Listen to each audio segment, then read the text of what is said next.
Hey guys, and welcome back to this channel. In this video, I'll be showing you guys how you can get these codes on Dress to Impress.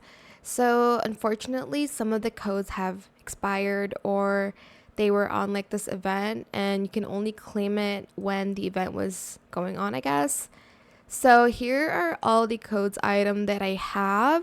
This one, I think you cannot claim it anymore. Well, you can't because it was only limited for 3 hours. And the games, this one as well, you cannot claim it anymore, but I will put down all the codes on this game in the comment section down below, as well as the newest one, which is the New Year's balloon, as well as the New Year's hat that you can get here. The code is New Year 2025. So yeah, those are, well, that's the code, and I will again put it in the description box down below.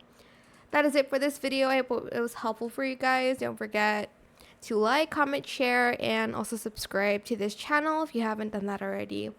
If you have any more questions about this video, just leave it in the comment section down below. I will try my best to answer them all for you guys. And if you found this video helpful, please click the thanks button as well. That is it. Thank you so much for watching. Bye!